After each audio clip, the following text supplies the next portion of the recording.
Welcome to Twin Flames Unite. This is Chris and Leisha, and we got some interesting stuff for y'all today. We actually got a special going on today. We actually have another couple of twin flames together, and we're going to be asking them some questions about their relationship and things of that nature to help give you all a little bit more insight about what this whole twin flame relationship is.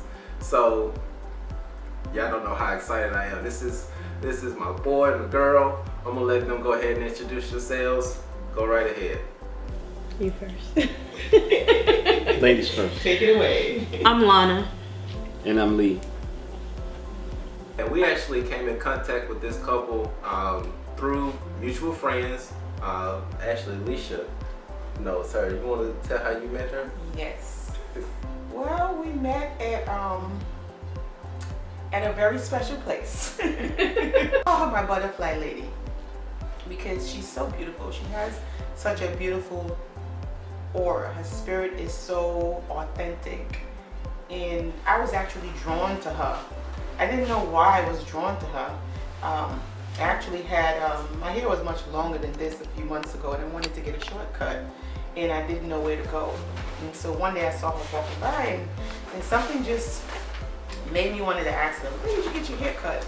And so I did, and she told me, and I went to the hairdresser, got my hair cut, and I absolutely loved it.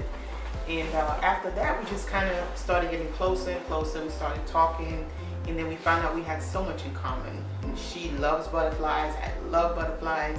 She's very creative, I'm very creative, so we kind of just kind of connected, and the rest is history. All right. So we're going to give y'all just a little bit of insight here about twin flames and what, well, actually, let's go right into it. We got some questions for y'all, interview style, to give y'all a little bit more insight about what twin flames are. And actually, for our first question, and once again, I have my notes. We have notes, it's okay. All right. So the first question that we have for you all is, how did you all meet, and how did you feel after you met?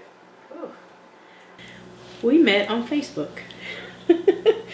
I was gonna do some gardening one morning, and I stepped outside and I saw a snake in my yard. Yeah, that kind of threw me all over the place. I've been here about 5 years, and I never saw a large snake in the yard. A small one up on the patio, but never a really big snake. So I went and grabbed my camera and my phone because I wanted to capture it. And I did, and I posted the video on Facebook, and he responded to it. And I responded because I'm very, snake is like I like snakes. I got snakes all over my body. I've been doing it since I was doing like martial arts. So I seen the snake and I'm like, hold up. I was like, don't hit it with a shovel. I was like, do not hurt the snake. So I stopped by her post to actually save the snake's life. And then the snake ended up bringing us together. So that's what was like the concept there. And then we have the butterfly. She's a butterfly. So that's why you see maybe in our poster and things like that, you see our spirit animals there. But a snake brought us together. So I don't even know what the exact conversation was because we haven't really went back and like read everything, but we started chatting on my wall about the snake, and then he inboxed me, and we exchanged a few words via inbox, and then I went to his page and I'm like, I need to see who this guy is. I mean, like, who's this guy? And I saw he was very attractive. I'm like, oh wow, okay, lucky me. Thank you, snake. You're so smart. So smart. No, but yeah, I inboxed her to say it because I was talking about the snake, and then I was like, wait, we had a lot of mutual friends, so I found out we went to high school together. So we did have interactions before, but it's like 20-some years later, and then here we are. Okay, well, that was very interesting, and sounds like you guys are really twin flames. Yes. You just some people may ask, how do you know? And there's no blueprint or anything to lay out. You just know. Yeah. Either you know or you don't. Yeah. And you're gonna know in that first week. There's no in between. Mm-hmm. That's true. And actually, just to kind of piggyback off what you just said, like, how did you all realize that attraction? Yeah. What sparked it? Something was just very different. I am 41 years old. And I mean, like at this age, you just know when something's different. You should know. You know, like you're not a beginner to relationships. You know, you should be pretty seasoned at this age. And if something was just very different. I mean, to this day, I still really can't put it into words. That connection. I've never had this connection with anybody. That intensity. Yeah, very, very, very intense and very quick. Yes, it moves very quickly. Yeah.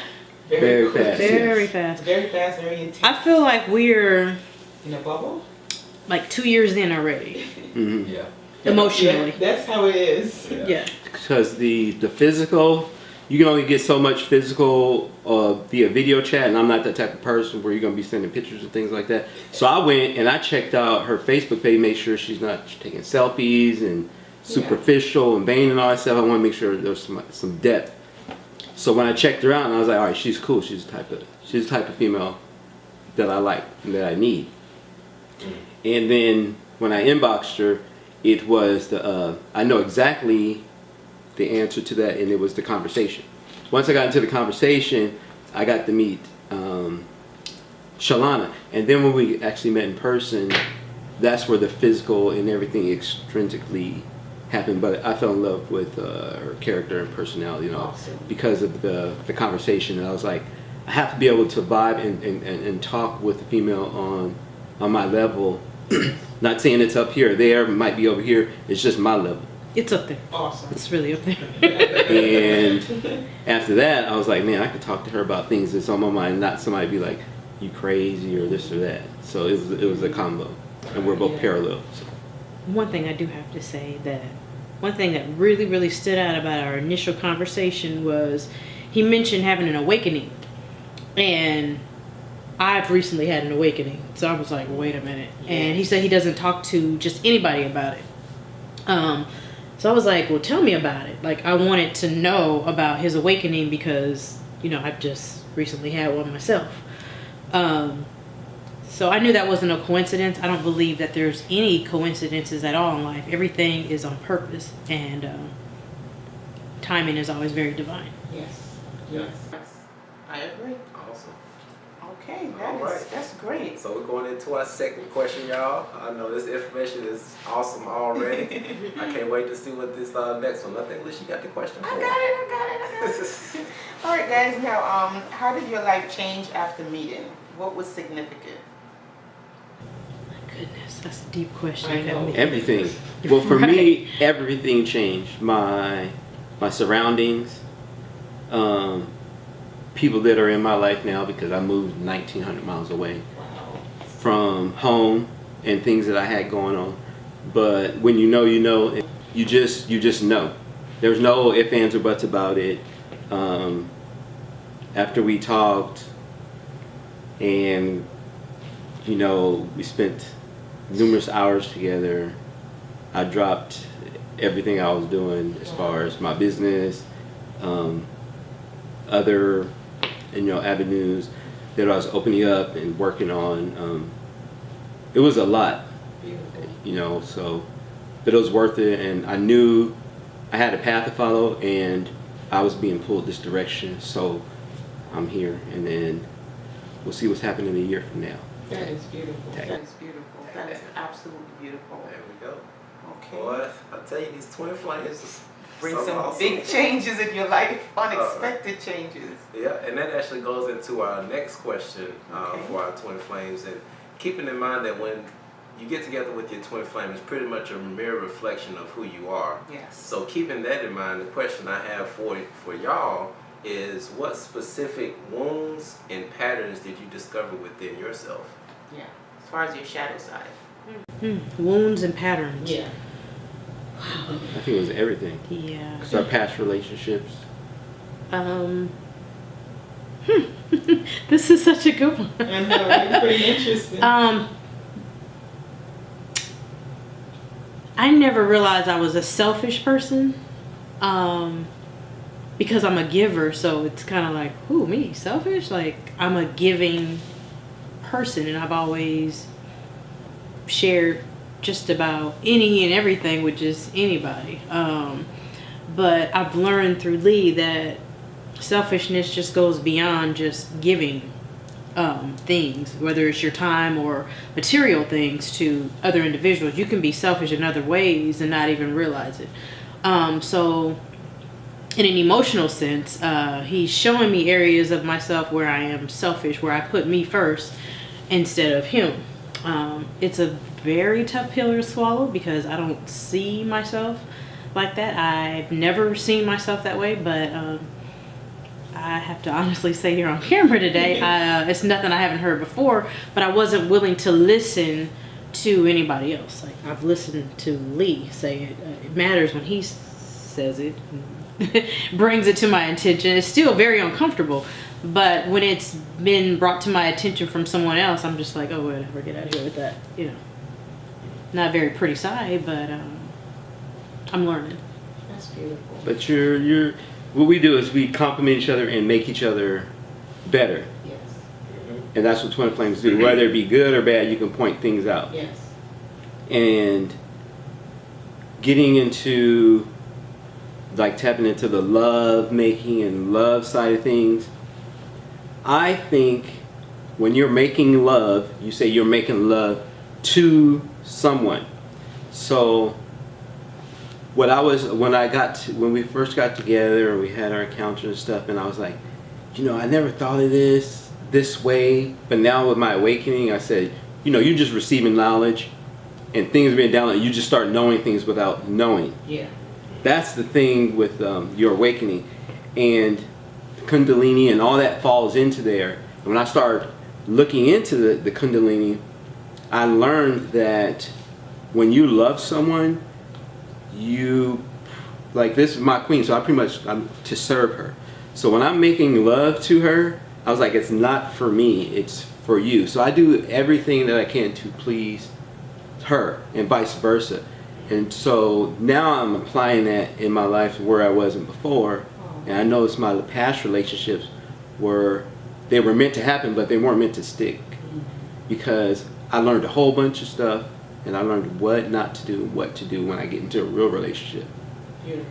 And 13 years later, now I'm finally in the real relationship, and sorry, but parental discrepancy or whatever here, but when you're about to orgasm, things like that, like it's not about you anymore. When you actually find that person you love, you're like, I just want to make sure they have the best experience. When you have two people looking out for each other on the other side and not for themselves, and be like, man, I need to bust this, whatever.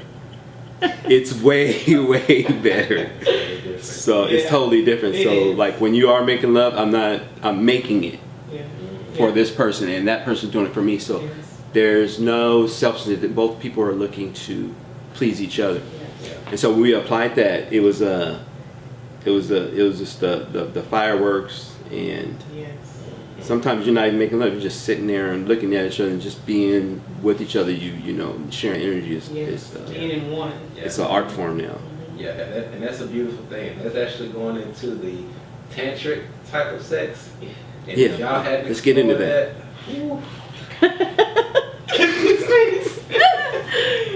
Guys, you need to touch into that one. Chris is going to explain all of that for us. We may have a video about 2 hours. We will look for that tantric video. Yeah, we can get off subject on that, but let's go ahead and go into this next question. I think, Alicia, you got it for me, I got it. Yeah. Okay, guys, so what do you say to those that say twin flames can end up in a functioning relationship? I think it's possible. Of course, it's going to take work. It's going to take work, just like anything else. But both have to be on the same page. You both have to want it just as much and work hard to achieve what you want. It's possible. Yes, I agree. It's absolutely possible. We were talking about that, and when twin flames love, they love hard. Hard. So you have positive, negative, light, dark, as within, so without, as above, so below. Same thing with your emotions. When you love hard, when you're arguing, that emotion is going to be as equally as to, that love emotion. So when you're fighting, you guys fight hard because of how you how you feel. And that's something that people you have to work at, is when you are fighting and things like that, the emotions are going to be high because of all the love that's involved. So what we do is when we start to argue and things like that, I'll call like a timeout, say, all right, let's take a break, let's come back to this 30 minutes. And I'll go for a walk or something or whatever. And then you can come back without all those negative emotions and emotions that were born during that period. And you can actually come back with love and then talk about what was going on. So things aren't said when you're in anger emotion, so. Yes. And I'm having to work on him wanting to take the breaks, because I like to resolve stuff like immediately, let's do this now. When he wants to step away, I feel rejected, especially because I may be in the middle of trying to explain myself. And he tends to look at that as an excuse sometimes. No, just me. I'm not ready at the time, because I was like, all right, I'm feeling some type of way. So let me go and chill out and bring it down a notch. That way I can actually communicate with respect the proper way I need to be communicating. I don't want to communicate out of anger. And when you communicate out of a negative emotion, what your product is going to be something negative. So I like to go and meditate, bring it down. She probably stay a little more calmer than that, but as males, we start like, oh man, you feel disrespect, all ego and all this thing. And I'm in that phase where I'm dissolving my ego, because, after researching, egos aren't good, and you lose humility when you have egos and things like that. So I want to be able to respect her and communicate with her when I'm on my right level. That was awesome. All right, y'all. Now, that was some awesome information. Now we're actually about to go into our next question, which once again, go into the notes, y'all. Okay. So, would you do anything different from the start of day one? I don't think so. I like the way things are going. Like is an understatement. I love the way things are going, so no, I wouldn't. Yeah, then it wouldn't be organic. Right. Wow. Yeah. That's so beautiful. Beautiful, simple, to the point. And that's funny, because we've actually when we looked up some questions to ask for this particular question, a lot of twin flames, they all said no. Yeah. And that's a beautiful thing, because there are so many. Everyone. Yeah. They all said no. Yeah, because there are so many lessons that you learn in between that process, that why would you want to change that? Why would you want to give it up? And you learn so much about yourself in the process. And some of the times when it's painful, those are the times you learn the most lessons. Yep. I'm learning a lot. Yeah. Me too. So we got our next question. What you want to do this question? You want me to do it? I'll do it. You know I'm good at this type of stuff. Okay, guys. So do you have any advice for those who met their twin flame and suffered? Oh. I know. Yeah. Met their twin flame and suffered. I say go back and try to rekindle it, because you're supposed to learn something from it. I don't ever want to have to lose Lee, and because I like what I'm learning and I love him. So my heart goes out to anybody who's met their twin flame and you've allowed them to get away from you. I would say try to rekindle it. It's part of your growth. So why wouldn't you? It's very painful when you're not with your twin flame. It's extremely painful. I don't think anyone would be good enough. And then you get that feeling. You get that feeling as nobody can fit this bill. Yeah. Because they can't. They can't. Yeah, they really can't. And it's a knowing, and you know this. Yeah. And I have experienced that, so I really couldn't give you any advice. All I can say is sorry, but get it back if you can, because it's a once in a lifetime experience. Sometimes people get to meet their twin flame for 1 year, 6 months, and then the runner ran. Yeah. And the chaser chased as far as they could. But I don't know how that story pans out. It's not going to happen over here. So that's going to be another episode with somebody else. Yes. But I could just say sorry and go get it back. All right. And y'all, I know this information has been so awesome, and we're down to our last question. I wish we could keep going on and on, but we can. Go ahead, Chris. You can do some improv with us. Yeah. All right. But the last question that I would have for you all is, what is your definition of the purpose of twin flames? That's the big one. I would say to master being in a relationship and learning how to love unconditionally. A lot of times you think you love someone unconditionally, but most of us are not operating in that whatsoever. It's very, very important to learn unconditional love, period. And I think that's what's wrong with the world today. We use love very loosely and we really don't know what it is. And until you meet your twin flame and engage in a relationship, it'd probably take you a little longer to master that. Yeah. Yeah. I don't know what the purpose is until this is over. Not over, but until we move on. Because maybe in another lifetime or something, I was working on something else. Now I'm working on love, this one. But if I had to guess, I think it's just part of life, and maybe I'm in that love stage where I need to learn how to love to actually ascend. Yes. And this is one of those lessons. My last relationship was a lesson to prepare me for this one, how to deal with when we do go through heartbreak or trials and tribulations. And I'm looking at things totally different now that I'm waking now, and I have met my twin flame, so I think I have that on my side, because I can actually sit back and look at my thoughts and know they're just thoughts. Yes. And emotions are controlled by your thoughts. So Yes. I start to change the way I'm thinking so I can master my emotions. Some emotions are involuntary, yes. But I think that's what the purpose is. It's just part of life, and it's that love part. And we're starting to connect, everything. I got the awakening, and now got the kundalini, and wherever else I don't know about, but we're gonna get that done together. So Beautiful. Absolutely beautiful. And there you go, y'all. First interview for Twin Flames Unite. Boy, that was awesome. That was really nice. oh, we the first one? Yeah, we number one. Listen, guys. They're such a cute couple, right? Yes, we Yeah, see, look, they said yes. They said yes. They agree. Alright, awesome. Now, if this information was helpful for you and you really enjoyed this video, please hit that like button, give us a thumbs up. And also, we got a lot more videos coming out, so make sure you hit that subscribe button, turn on the bell. Thumbs up. Thumbs up. I was talking about the bell. So yeah, Give once those again, too. yeah. So once again, we love y'all. Once again, we also love the comments that you all have been Yes. putting out Thank on you, the guys. videos. We definitely appreciate the love. Once again, Twin Flames Unite, Chris and Leisha. Leisha. Maybe I could say my name, Leisha. I'm Lee, Shalana or Lana for short. Alright. and follow us, and the link is in the description. Follow us too, Like, comment, and subscribe. and share. Tell your mom. And share, yes.